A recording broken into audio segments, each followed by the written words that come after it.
SBA me operacion të ri ushtarak ndaj Iranit mes krizës në Hormuz.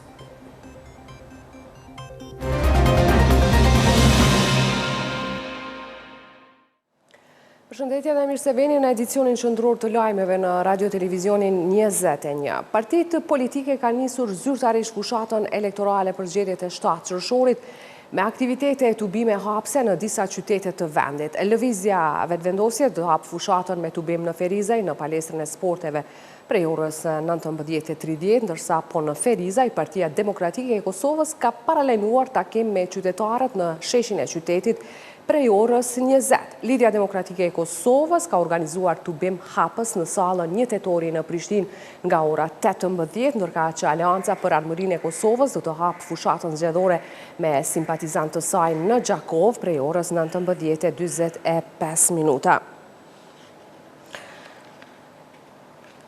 Tubimin hapës të Lidhjes Demokratike të Kosovës, i cili ka nis në orën 18 në sallën 1 tetori në Prishtinë, po e përcjell kolegu Erion Hasani, të cilin e inkuadrojmë drejt për drejt. Përshëndetje Erion, LDK sot pra ka hap fushatën zgjedhore në kryeqytet. Po të që je jashtë sallës 1 tetori ku veç po zhvillohet tubimi hapës i Lidhjes Demokratike të Kosovës. Çfarë po ndodh atje?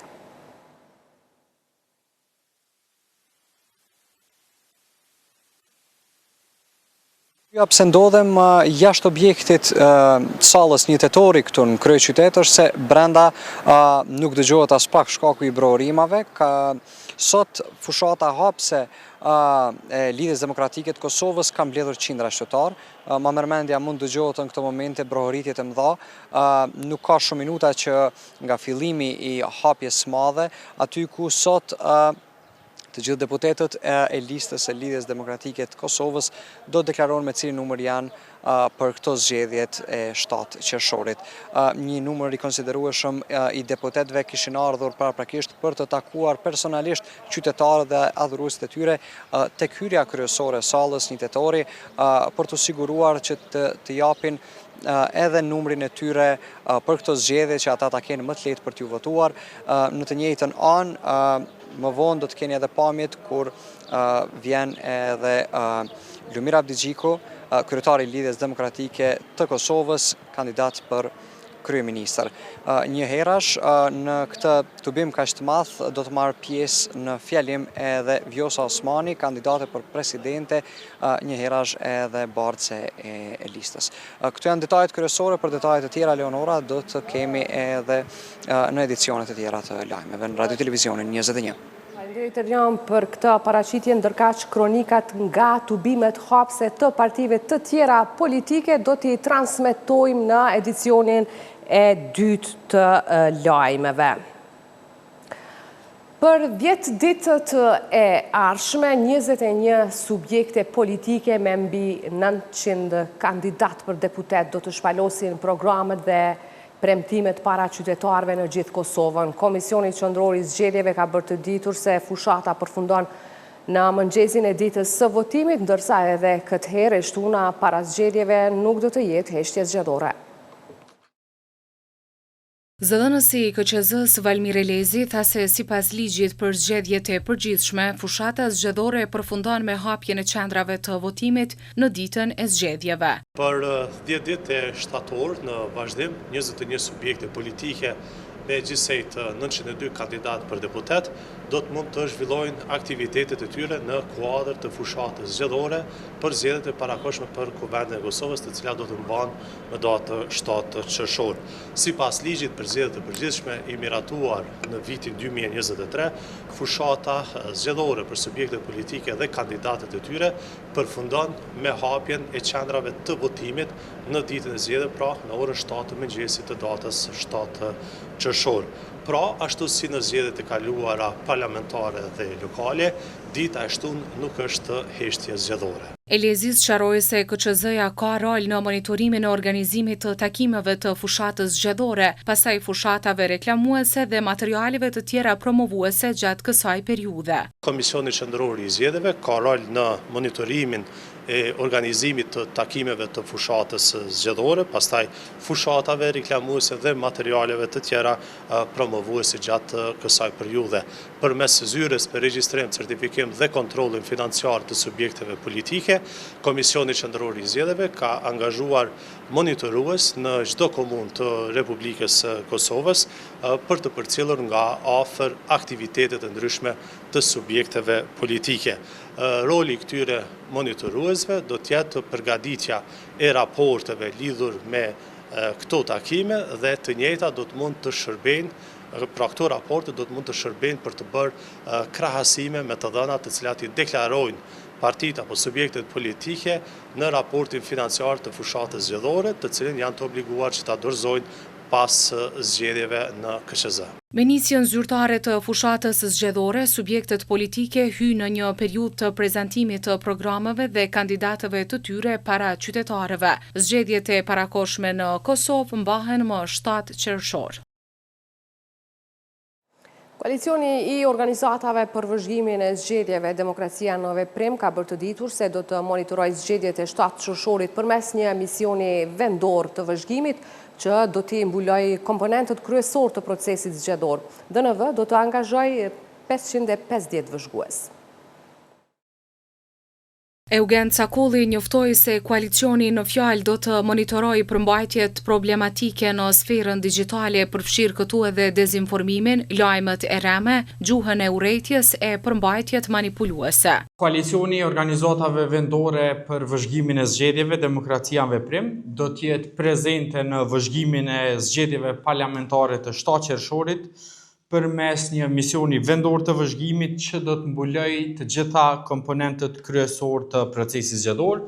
Në këtë drejtim, Demokracia në Veprim do të monitorojë gjuhën e urrejtjes, rastet e dezinformimit, lajmeve të rreme, përmbajtjeve manipuluese dhe trendeve tjera kryesore të komunikimit. Në monitorimin e tyre do të përfshihen edhe kronikat zgjedhore, debatet politike, faqet e kandidatëve në Facebook, duke shtuar se do të jenë gjithsej 550 vëzhgues në terren në të gjitha komunat e vendit. Monitorimi jonë do të përfshijë të gjitha kronikat zgjedhore brenda edicioneve qendrore të lajmeve, debate televizive cilat organizohen gjatë orarit prime time, si dhe vlerësimin e kohës së transmetimit që u dedikohet kandidatëve që garojnë në zgjedhje.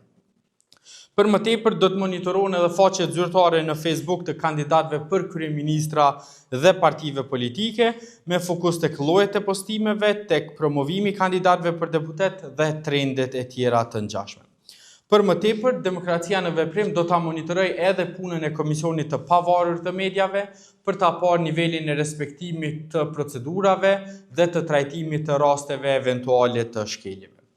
Sa i përket ditës së zgjedhjeve, Demokracia në Veprim do të ketë të angazhuar 550 vëzhgues në terren, të cilët do të jenë të shpërndarë në gjitha komunat. Mes tjerash, DNV-ja do të përpunojë të dhëna mbi procedurat e hapjes së vendvotimeve, procesin e votimit, daljen e votuesve, incidentet eventuale, si dhe rezultatet për subjektet politike. Sipas Cakullit, po ashtu gjatë ditës së zgjedhjeve do të funksionojë qendra operative e DNV-s që përfshin qendrën e të dhënave, qendrën mediale dhe qendrën e thirrjeve, të cilat do të përpunojnë të dhënat e marra nga terreni.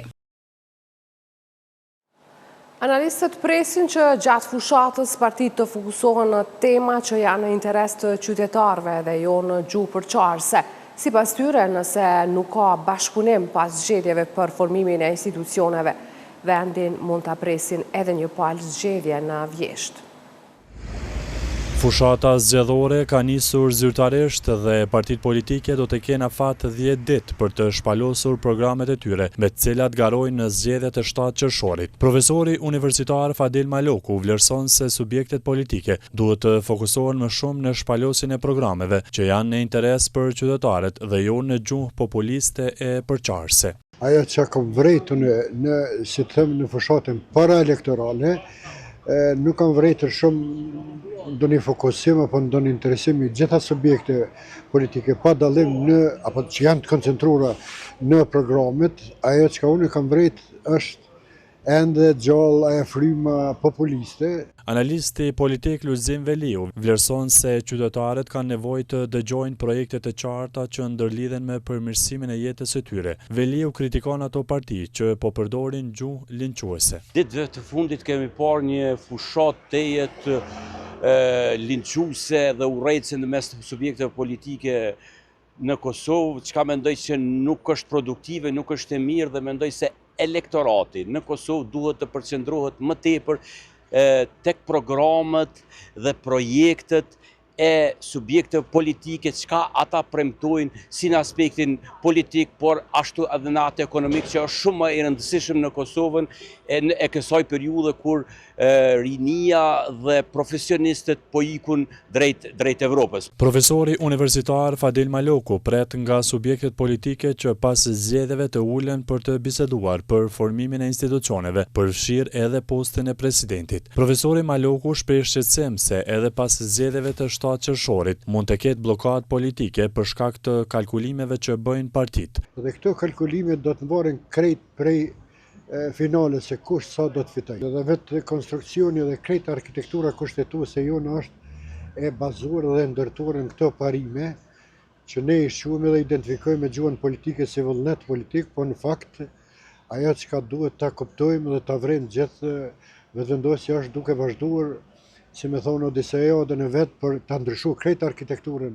Ndërsa analisti politik Lulzim Veliu tha se nëse partitë politike nuk kanë vullnet për bashkëpunim në formimin e institucioneve, përfshirë edhe postin e presidentit, vendi mund të shkojë sërish në zgjedhje. Kosova në blokadë është gati që 2 vite, pra që nga zgjedhjet e shkurtit vitit 25, blokatat e një pasjeshme fillimisht ishin për krijimin e qeverisë, ndërsa tani shkaku i presidentit po futim edhe në një palë zgjedhje që për mendimin tim ka qenë të panevojshme dhe ka pasur mundësitë e zgjedhjes së një presidenti konsensual që do të ishte i pranueshëm për të gjithë. Se si do të bëhet pas zgjedhjeve, kjo do të varet shumë nga numrat që do të dalin, por edhe nga vullneti i liderëve politik. Unë uroj që këto zgjedhjet jenë të fundit dhe të kemi një mandat plot të qeverisë në ardhje. Për ndryshe, në qoftë se vazhdohet në avazin e njëjtë, zgjedhje do të kemi sërish në vjeshtën e vonshme. Për zgjedhjet e 7 qershorit, në garë janë 22 parti politike dhe 3 koalicione.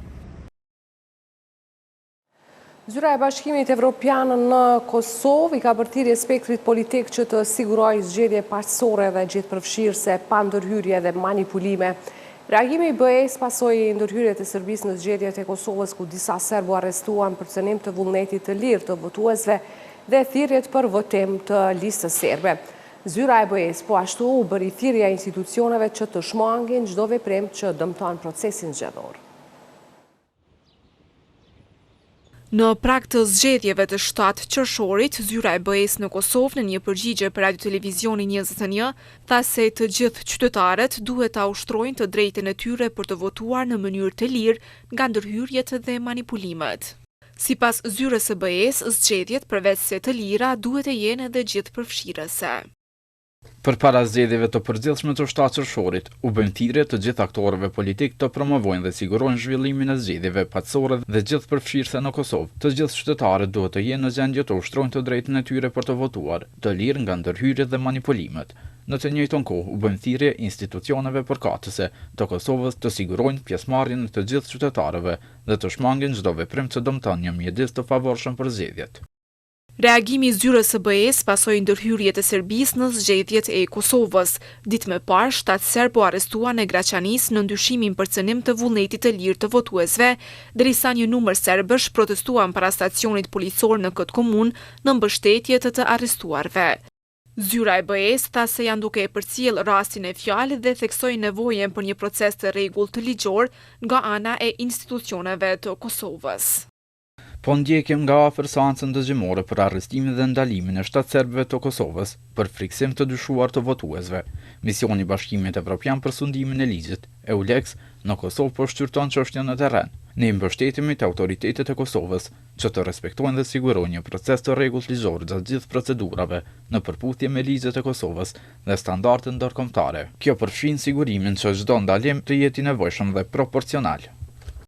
Të arrestuarit në Graçanic është thënë të jenë drejtor të institucioneve arsimore e shëndetësore, të cilët, siç është raportuar, kanë marrë vendim për shkarkimin nga puna të një numri punonjësish serb vetëm pse nuk e kanë përkrahur listën serbe për zgjedhjet e 7 qershorit.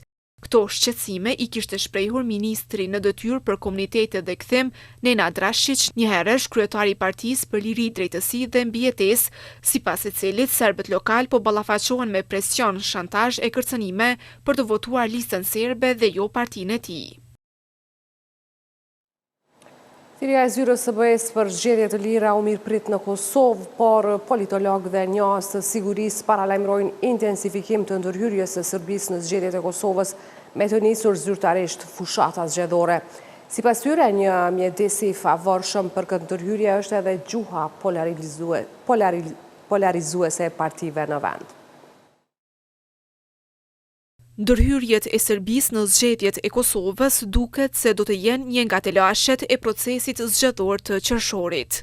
Cenimi i vullnetit të lirë të votuesve si dhe thirrjet për votim të listës serbe janë vetëm disa nga këto ndërhyrje që tash sa ditë janë evidentuar edhe nga institucionet e Kosovës, gjë që ngjalli edhe reagimin e zyrës së BE-s në Kosovë, e cila bëri thirrje për zgjedhje të lira.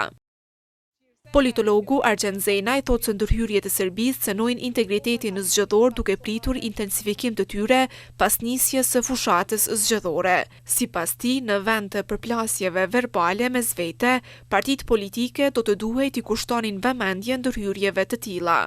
Serbia vazhdimisht e ka promovu veten si një organ shtetëror që ka ndërhyrë vazhdimisht, jo vetëm në zgjedhje, por në secilin aspekt dhe në secilin segment të Kosovës, edhe rasti i fundit na tregon që këta janë gatshëm në secilin hapësirë që gjejnë me ndërhy edhe me prish qoftë ajo dhe demokracinë, por edhe të njëjtën ku me ndiku të komunitetit serb që me orientu të vetëm një parti e cila është destruktive në raport me aspektin konstitucional të Kosovës.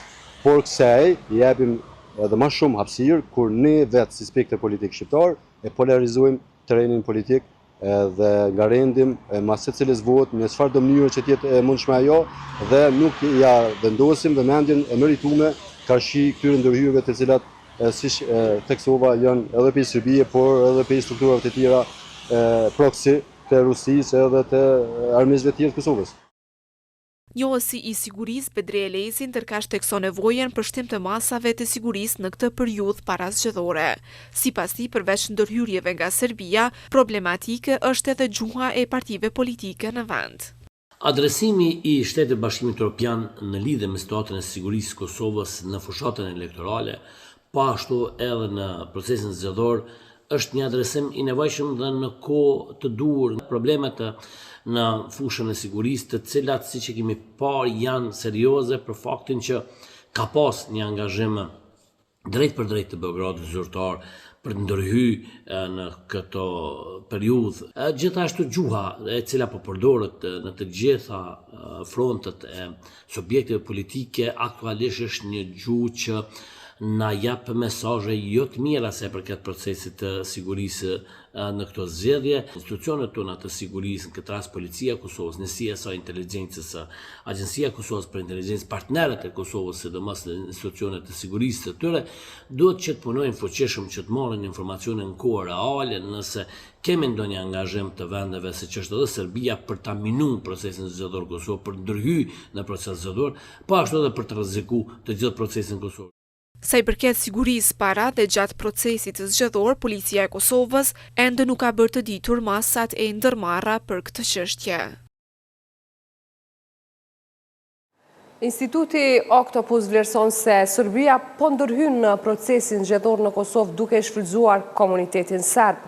Në forumin me temë integriteti zgjedhor përballë kërcënimeve hibride u diskutua për ndërhyrjet hibride dhe sfidat e sigurisë në proceset zgjedhore në Kosovë.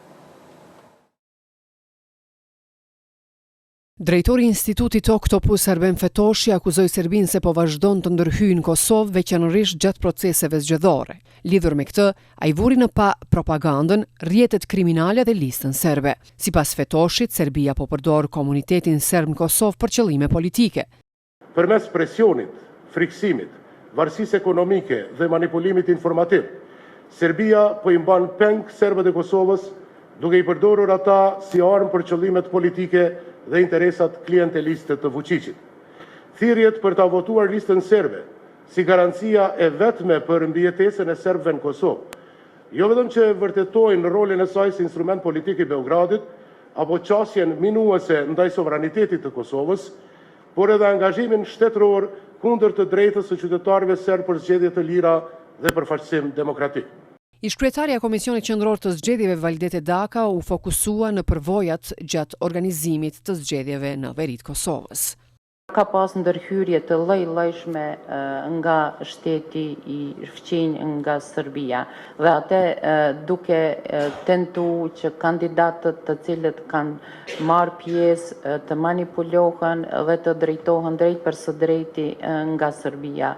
Sidomos ka qenë shqetësuese edhe për Komisionin Qendror Zgjedhor, por edhe për të gjitha organet e sigurisë në Kosovë në atë kohë, ndërhyrja të kandidatët të cilët kanë qenë të partive tjera.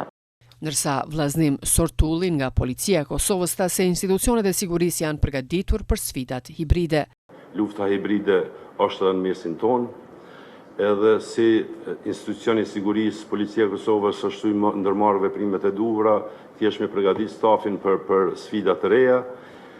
Me që rast kemi edhe rastet e fundit për ndërlidhje me temën e caktuar në Graçanis, arrestimin e disa zyrtarëve komunal, cilët e kanë përdor aspektin ekonomik dhe social edhe të presionit në punonësit e tyre, duke ju dhënë vendime për largimin nga puna.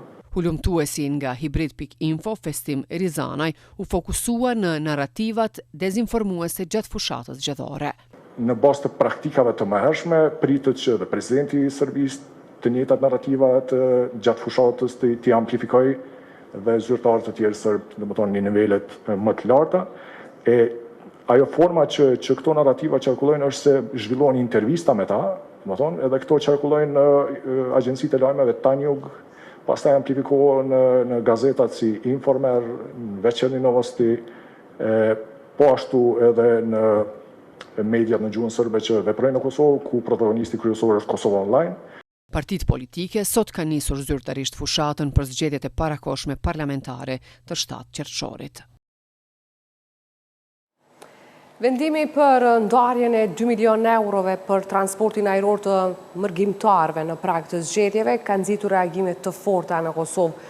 Kryeministri në detyrë Kurti tha se subvencionimi i transportit ajror nuk lidhet me zgjedhjet e qershorit, por me periudhën e pushimeve verore. Ndërkohë, kryetari i PDK-s Betri Hamza konsideron se vendimi i qeverisë përveç se është në shpërputhje me ligjin e bën garën zgjedhore të pabarabartë.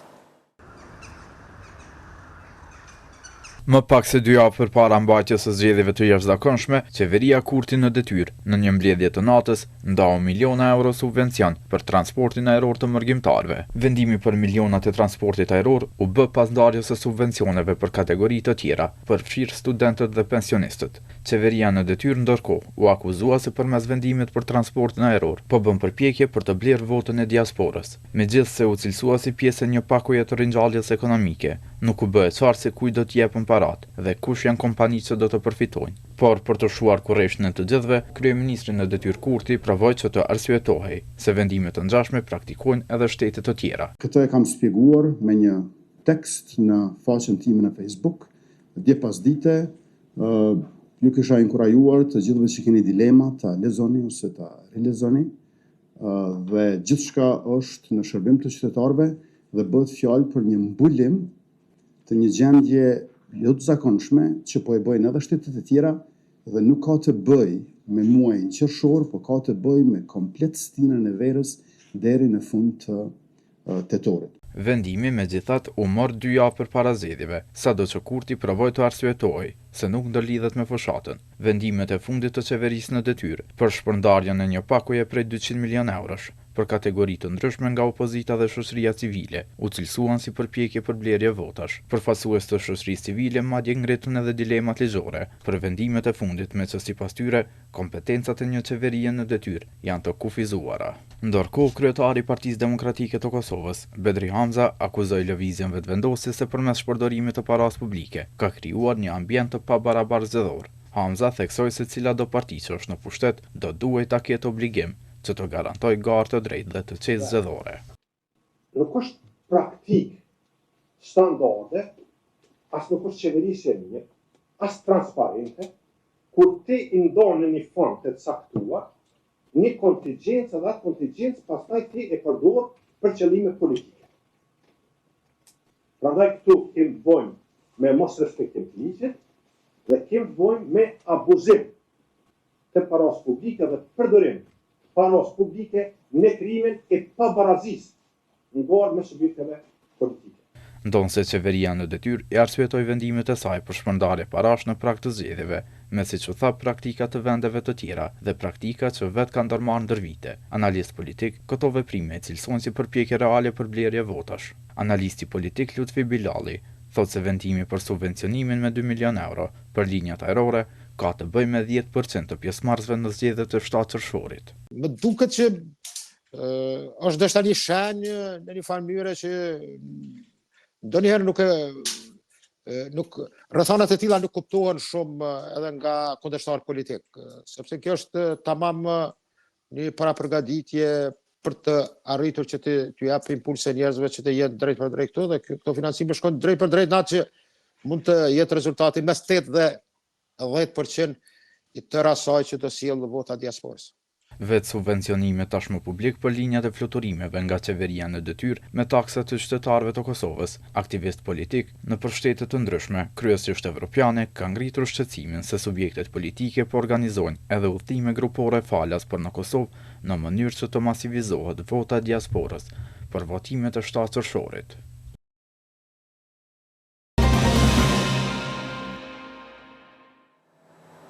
Vazhdojmë edicionin me materialet të tjera. Asociacioni i Komunave të Kosovës i është drejtuar gjykatës kushtetuese me një kërkesë për ta kundërshtuar rregullorën numër 07/2025 që rregullon procesin e rekrutimit në shërbimin civil. Kryetari i Rahovecit, Smail Latifi, tha se rregulloria prek autonominë e komunave dhe tejkalon kompetencat e pushtetit qendror ndaj nivelit lokal. Ndjekim një deklaratë të tij.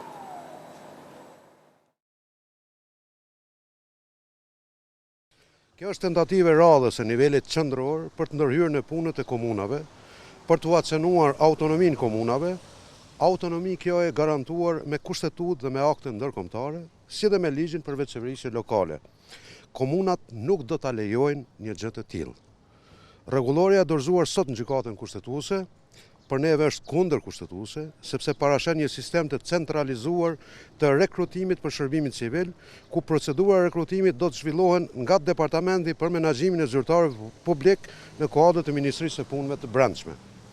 Kjo qasje, kjo mendësi e qeverisë është kundër kushtetuese, është kundër ligjore dhe presim që këtë ta konfirmojë gjykata kushtetuese e Republikës Kosovës. Ne ju besojmë institucioneve tona të drejtësisë, ne i besojmë gjykatës tonë kushtetuese dhe presim t'i konfirmoj këto pretendime. Presim të konfirmohet se qeveria e Kosovës edhe kësaj radhe fatkeqësisht ka shkelur kushtetutën, ka shkelur aktet ndërkombëtare të zbatueshme në Kosovë, siç është Karta Evropiane për Veçëveriqe Lokale dhe standardet e Komisionit të Venecias. Tu e përfundojmë këtë edicion lajmesh, ndërkaq për informacionet më të fundit klikoni në adresën tonë të internetit rtv21.tv.